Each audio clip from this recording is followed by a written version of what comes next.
Thank you, धन्यवाद।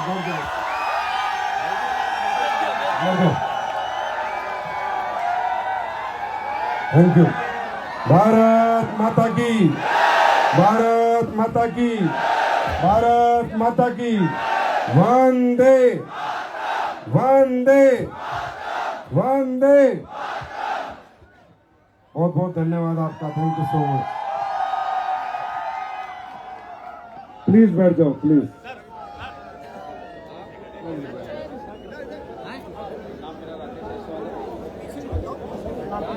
Thank you.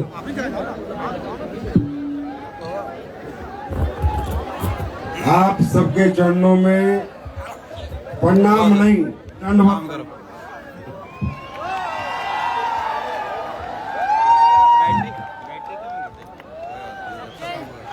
कौन कहता है कि दुनिया में अच्छे लोग नहीं होते?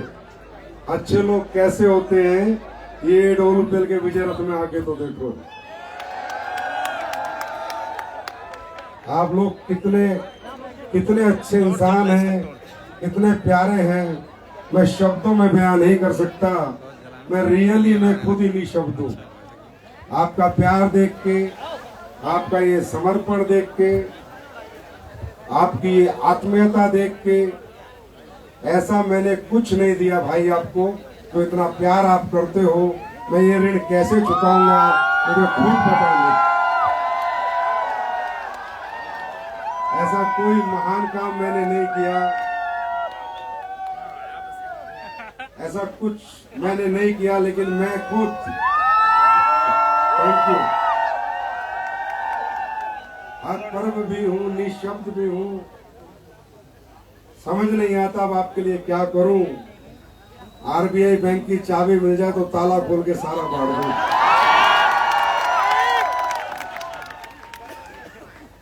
वो भी मुझे लगता है आपके आशीर्वाद से कभी ना कभी मिल ही जाएगी।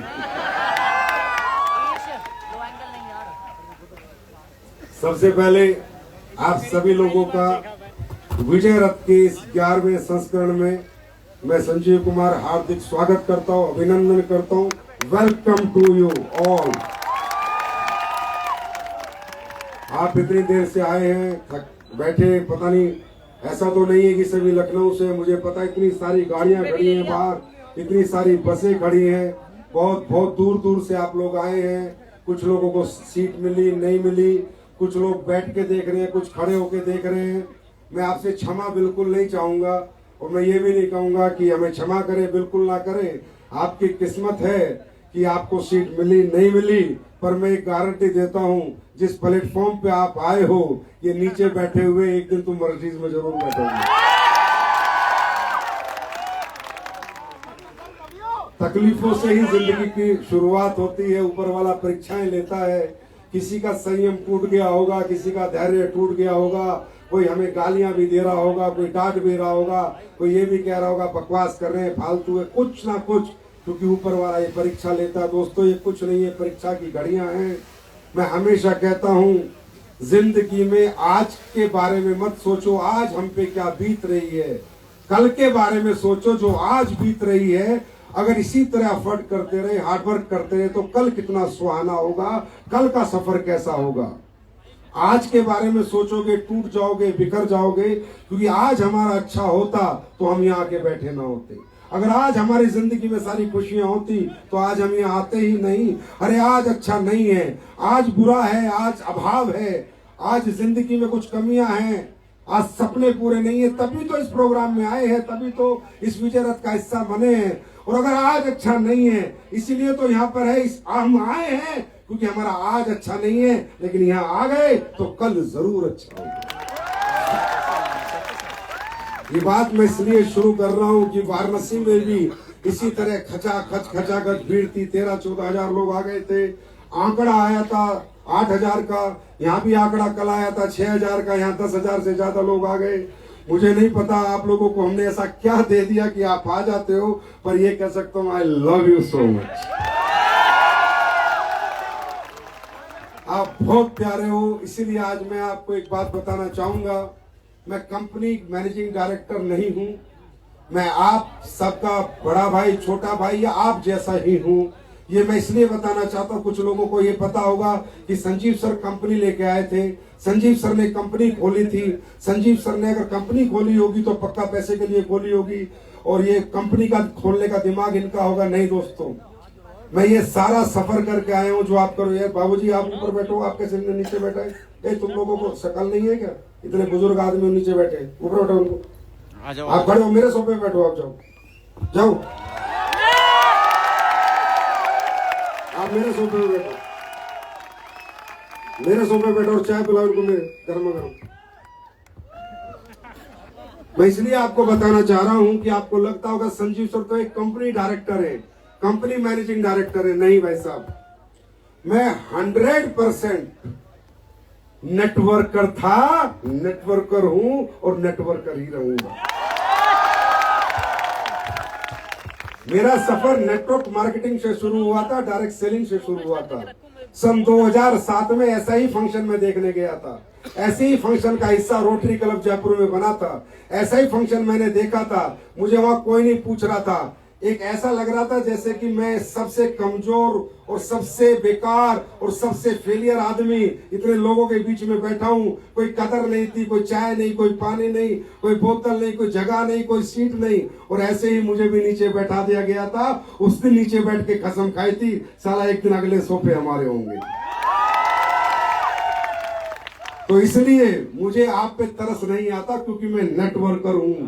अगर मैं कंपनी मालिक होता तो दिखावा करता, डायरेक्टर होता तो आपसे क्षमा करता, सॉरी मुझे माफ कर दो, आप नीचे बैठे हो। बिल्कुल नहीं, नीचे बैठे हो, ऊपर उठने के लिए बैठे। तो ये सब कुछ मैं करके आया हूं, ये सब सेमिनार अटेंड करके, बसों में धक्के खाके, ट्रेनों में धक्के खाके, ट्रक के पीछे लटक लटक के मैं प्लान करने गया हूं। इवन मैं मतलब ये सब करा यार भैया। मैंने 2007 से शुरू कर रहा हूं डायरेक्ट सेलिंग। कंपनी तो 2014 में आई है। पहले 7 साल नींद, भूख, प्यास, ट्रेन में सीट नहीं, बस में सीट नहीं, ट्रक के पीछे लटक के जाना, प्लान देने जाना, बारिश आ रही है मोटरसाइकिल पे, 3 ड्रेस रख के जाता था कि भाई आइडेंटिफिकेशन मजबूत रहे। ड्रेस बदल बदल के जाता था। लोगों के ताने भी सही हैं, लोगों की गालियां भी सही हैं, लोगों ने धक्के देके बाहर भी निकाला है, रे चल तेरे जैसे पता नहीं कितने आते हैं।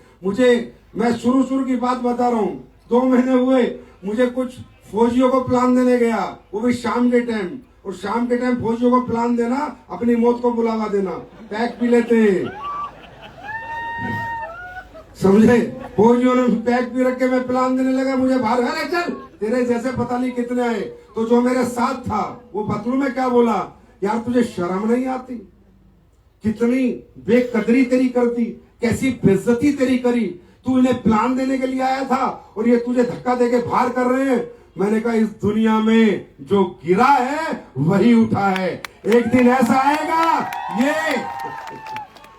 ये लोग मुझसे मेरी परछाई तक नहीं पहुंच पाएंगे। तो ये भूखा रह जाना, फंक्शन में जाना, खाना ना मिलना, भीड़ बहुत होना, ये सब हो चुका है।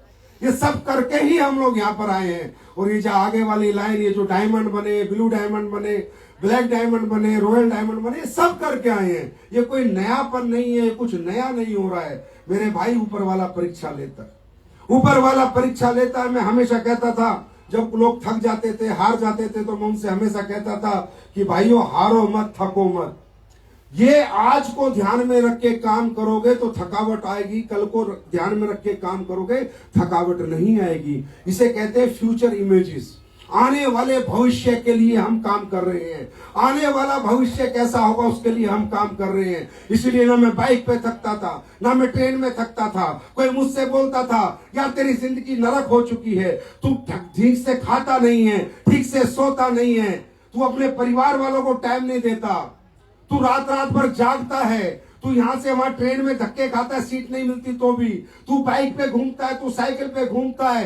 यार तूने 3 साल हो गया जिंदगी जी के नहीं देखा, तूने सुकून नहीं देखा, तूने कोई बर्थडे नहीं, कोई शादी नहीं। अरे तू कैसे जी रहा है और क्यों जी रहा है और ये क्या लाइफ जी रहा है? तो मैं उन्हें बोलता था, ये आज की लाइफ, ये आज की साइकिल, आज की मोटरसाइकिल, आज के ट्रेन के धक्के ही एक दिन फ्लाइट में बैठाएंगे।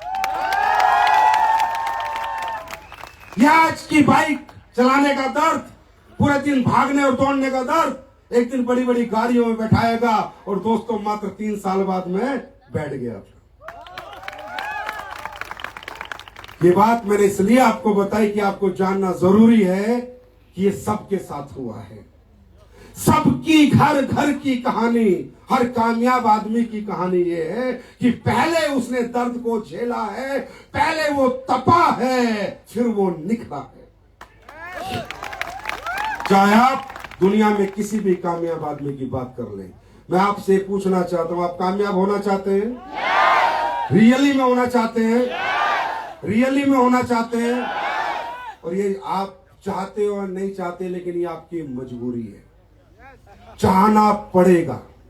ये जीवन में आए हो तो जीना पड़ेगा, जीना पड़ेगा तो 2 टाइम का खाना भी खाना पड़ेगा, तन पे कपड़ा भी रखना पड़ेगा और ऊपर छत भी चाहिए। हाँ है ना? तो इस जीवन की ये जरूरतें हैं मेरे दोस्त। अगर जीवन नहीं है तो कोई जरूरत नहीं है, लेकिन जब तक जीवन है ये हमारी जरूरतें हैं। तो कामयाबी आपकी चाहत नहीं होनी चाहिए, कामयाबी आपका जुनून होना चाहिए, आपका जुनून। अब इस कामयाब होने के लिए आपको साथ मिला है डायरेक्ट सेलिंग इंडस्ट्री का, आपको साथ मिला है एसलीपीएस वेलनेस का, आपको साथ मिला एसलीपीएस की लीडरशिप का, आपको साथ मिला कुछ कामयाब लोगों का। और यहाँ तो ज्यादातर ये वाले थे, ये तो बड़ा जोश था। आज की लीडरशिप को मैं सलाम करता हूँ यार, बहुत जोशी लीडरशिप थी आज। ये गुरुजी भी यूपी वाले ही हैं, गुरुजी भी डिस्ट्रिक्ट गाजियाबाद से है बेटा। कह रहा यूपी वाले इसलिए जोश में है। मैं कह रहा हूं यूपी वाले नहीं, अब तो पूरा हिंदुस्तान जोश में आज की डेट में। तो अब ये अपनी अपनी समझ है। मौके बहुत मिलते हैं, बहुत लोगों को मिलते हैं। देखो एक समय था हमें पढ़ाई का भी मौका मिला था, जैसा भी मिला था, सरकारी में पढ़े, प्राइवेट में पढ़े, कहीं भी पढ़े, पर माँ बाप ने पढ़ाया तो जरूर था। मैं सही कर रहा हूं या गलत कर रहा हूं? मौका तो जब भी मिला था, उस मौके का फायदा उठा के भी हम कामयाब हो सकते थे। उस मौके का फायदा उठा के भी हम अच्छे पढ़ लिख कर अच्छे जॉब्स, अच्छी नौकरियां, अच्छी डेजिग्नेशन पाके अपने परिवार के लिए एक बहुत बड़ा सहारा बन सकते थे। मौका तो तब भी मिला था। मैं ये नहीं कहता ये हमारा आखिरी मौका है, नहीं भैया, मौके आगे भी मिलेंगे, मौके मिलते रहेंगे। और मैं ये भी नहीं कहता कि तुम डायरेक्ट सेलिंग करके करोड़पति बनो, मत बनो, पर करोड़पति बनो, मैं ये जरूर चाहता हूं। कुछ भी करो, कैसे भी करो, पर बड़े आदमी बनो। कैसे भी करो, अपने घर वालों की जरूरतों को और ख्वाहिशों को पूरा करो। कैसे भी करो, अपने घर की तकलीफों को दूर करो। तो ये सब दूर करने के लिए, आगे बढ़ने के लिए भाइयों, ये कोई आखिरी मौका नहीं है और ये कोई पहला मौका नहीं है। पहले भी मौके मिले थे, आगे भी मौके मिलेंगे। मैं ये नहीं कहता आप यहाँ क्या करोगे क्या नहीं करोगे, पर मैं एक बात समझाना चाहता हूं, चांस, ऊपर वाला चांस सबको देता है और पहला चांस होता है हमारी पढ़ाई लिखाई का। होता है नहीं होता? हमें घर वाले खूब कहते हैं बेटा पढ़, बेटा पढ़, पढ़ेगा तो ये बन जाएगा, बेटा पढ़ेगा डॉक्टर बनेगा, इंजीनियर बनेगा, लेकिन हमारा पढ़ाई में मन नहीं लगता, हमारा क्रिकेट में मन लगता, हमारा खेलने कूदने में मन लगता, हमारा इधर उधर की बातों में मन लगता है। लेकिन जहां से हमारा भविष्य बदलने वाला है, जहां से हमारी जिंदगी बदलने वाली है, जहां से हमारी कामयाबी आने वाली है, जहां से हमारे परिवार का इतिहास बदलने वाला है, उन पढ़ाई में हमारा मन नहीं लगता। मालूम है क्यों नहीं लगता? किसी ने सोचा है क्यों नहीं लगता? जबकि उसी पढ़ाई लिखाई को पढ़ के बच्चे बहुत बड़े बन जाते हैं, उन्हीं किताबों को पढ़ के बहुत बड़े बड़े बन जाते हैं। मालूम है हमारा मन क्यों नहीं लगता? क्योंकि कहीं ना कहीं, मैं हमेशा कहता हूं, हमारे इंसान के अंदर 2 तरह के व्यक्ति बसते हैं, एक अच्छा एक बुरा, एक अच्छा मन एक बुरा मन, एक अच्छी सोच एक बुरी सोच, एक पॉजिटिव सोच एक नेगेटिव सोच। हर इंसान के 2 स्वरूप हैं इस दुनिया में। अच्छा इंसान भी हमारे अंदर है, बुरा भी हमारे अंदर है, पॉजिटिविटी भी हमारे अंदर है, नेगेटिविटी भी हमारे अंदर है, अच्छी सोच भी हमारे अंदर है, बुरी सोच भी हमारे अंदर है। और इस जिंदगी में 99% इंसान की बुरी सोच, नेगेटिविटी, और उसके अंदर जो बुरा आदमी है, उसका बुरा चाहने वाला हमेशा उस पर हावी रहता है। जब जब वो अच्छा काम करने जाता है वो बुरे वाला व्यक्ति और पावरफुल हो जाता है। वो पढ़ने नहीं देता, पढ़ते टाइम नींद आ जाती है, वो पूरे पूरे दिन खिला देता है। वो स्कूल नहीं जाने देता, पूरे पूरे दिन स्कूल से छुट्टियां लगवा देता है। हर वो काम जो हमारी जिंदगी बदल देगा, हर वो प्रक्रिया, उसमें हमारा बुरा मन, बुरी सोच और हमारी नेगेटिव थॉट हमें रोकती है जब जब हम कुछ बड़ा करना चाहते हैं। और दोस्तों, आपकी जीत एसलीपीएस के साथ नहीं है, आपकी जीत हमारे प्रोडक्ट के साथ नहीं है, आपकी जीत डायरेक्ट सेलिंग में नहीं है, आपकी जीत आप में है। जिस दिन आप अपने बुरे व्यक्ति को मार दोगे, बुरी सोच को, बुरे आदमी को और नेगेटिव थॉट का गला घोट दोगे, उसी दिन आप कामयाब होने लग जाओगे। उसी दिन कामयाबी आपके कदम चूमने लगेगी। यह हर इंसान के साथ होता है। होता है नहीं होता? होता है नहीं होता? तो फिर नहीं तो हम भी पढ़ लेते हैं, लेकिन बुरी चीजें हम पे हावी रहती है। लेकिन दोस्तों, चलो बचपना था, समय था, निकल गया, लेकिन अब तो समझदारी आनी चाहिए। अब तो जिम्मेदारियां भी आ गई, अब तो समझ भी आ गई, उम्र भी हो गई, बड़े भी हो गए, जवान भी हो गए। अब तो पता चलना चाहिए पैसा क्यों जरूरी है, कामयाबी क्यों जरूरी है। अब तो पता चलना चाहिए, हाँ है ना? अब तो पैसे ना होने की वजह से सारी दुख तकलीफें झेल ली। अब तो पता चलना चाहिए कि कामयाबी क्यों जरूरी है। अब जरूरत है समझदारी की। अब जरूरत वो वाली नहीं है बचपने वाली, अब जरूरत है मैच्योरिटी की। मेरे लिए क्या सही है, क्या गलत है, मैं इस काम को क्यों करूं, इसलिए करूं, किस लिए करूं, मेरे परिवार के लिए करूं, मेरे दुख तकलीफों के लिए करूं, मेरे घर को अच्छी जिंदगी देने के लिए करूं, सोशल समाज के लिए करूं, लोगों के लिए करूं। मतलब अब वो हरकत नहीं चलेगी, वो बचपना नहीं चलेगा, अब चलेगी मैच्योरिटी, अब चलेगी आपकी समझ। तो दोस्तों, हमने तो दुनिया को समझाया, लाखों लोगों को समझाया। जो समझ गया वो अगले सोफे पे बैठा है, और जो नहीं समझा आज वही धक्के खा रहा है। और हमारा काम है समझाते रहना। मुझे पता है सब हमारी बात नहीं मानेंगे, मुझे पता है। मुझे पता है मैं कितना ही बोलूं या कितना ही चिल्ला ले लोग, कितना ही माइक फाड़ ले, इंसान कभी किसी की नहीं सुनता। इंसान इस दुनिया में सिर्फ एक ही आदमी की सुनता, वो खुद की सुनता। जब तक आपके अंदर से आवाज नहीं आएगी कि ये काम क्यों करना है और कामयाब क्यों होना है, जब तक क्यों आपका अपना नहीं होगा, कोई माइक लाल आपको कामयाबी दिलवा नहीं सकता। है ना? यस और नो? तो आज अगर आप यहां तक आए हो, इतनी दूर से आए हो, तो बस ये समझ के जाओ कि ये काम क्यों करना। आज समझदार बन के जाना है, काम हो जाएगा। कैसे होगा? प्रोडक्ट बिक जाएगा, लोग खरीद लेंगे, टीम बन जाएगी, टीम चल जाएगी। पर आज इस विजय रथ में आकर एक ही क्वेश्चन का जवाब लो, ये काम मुझे क्यों करना है, मुझे क्यों करना है। ये कर रहा है छोड़ो, ये कर रहा है छोड़ो, वो किस लिए कर रहा है छोड़ो, पर मुझे क्यों करना है। मेरी ऐसी कौन सी जरूरत है जो मुझे ये काम करना है। मेरे दोस्त, आज सवाल आपका है और आज इस सवाल का जवाब भी आपको देना है। देने के लिए तैयार है? मुझे किसी ने नहीं कहा काम करो, मुझे किसी ने नहीं कहा कंपनी बनाओ, मुझे किसी ने नहीं कहा डायरेक्ट सेलिंग करो। मैं अपने माँ बाप की इकलौती औलाद हूं। मेरे पिताजी भी सरकारी थे, मेरी माँ भी सरकारी थी।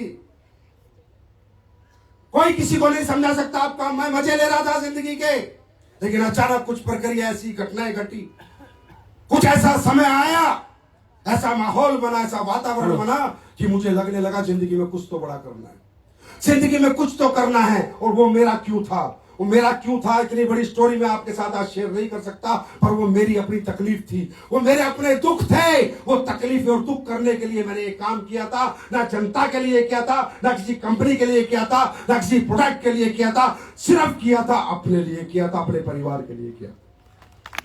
ये कड़वा सच है, पर ये सच है।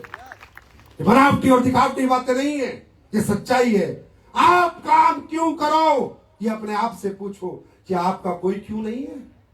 क्या आपकी लाइफ सेट है? क्या आपका परिवार खुशियों से लबरेज है? क्या आपके बैंक भरे पड़े हैं? क्या आपके बंगले बने पड़े हैं? क्या आपके बच्चे अच्छे स्कूल में पढ़ रहे हैं? क्या आपकी बेटी की शादी अच्छे घर में हो रही है? क्या आपका अपना मकान है? आप सवाल खुद से पूछो, ये क्यों आपके होंगे? यहाँ 1000 लीडर आ जाए, 1000 बार बता दे मैंने 10 करोड़, मैंने 20 करोड़, मैंने, तुम्हें कोई फर्क नहीं पड़ेगा जब तक तुम्हें पैसा क्यों कमाना है, तुम्हें ये काम क्यों करना है, उस क्यों की आवाज तुम्हारे अंदर से नहीं आती।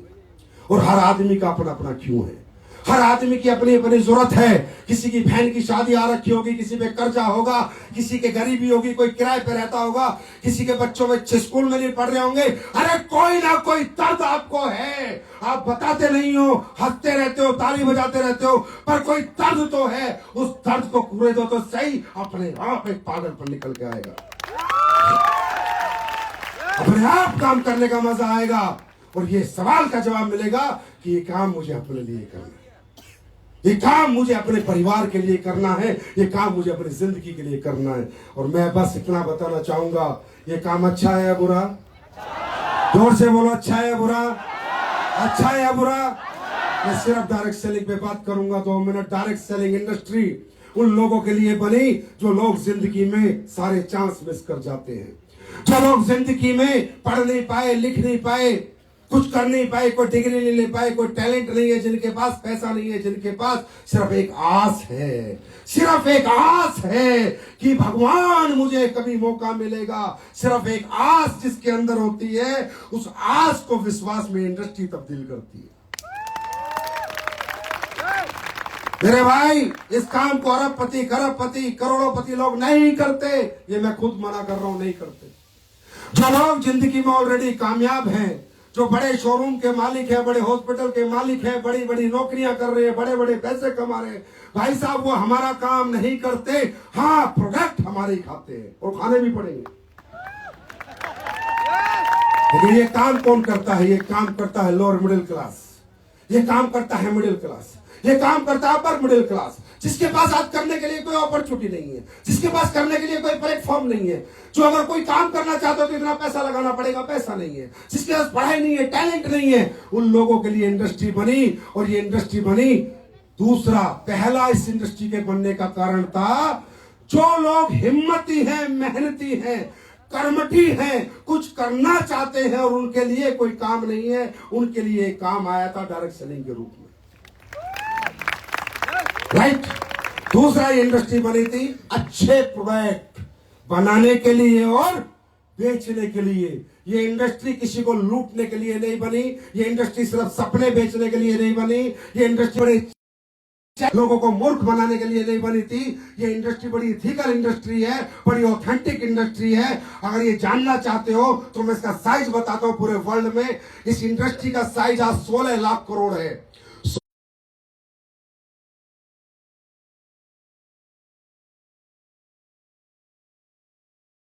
मोटिवेट होके मत जाओ, मैच्योर होके जाओ।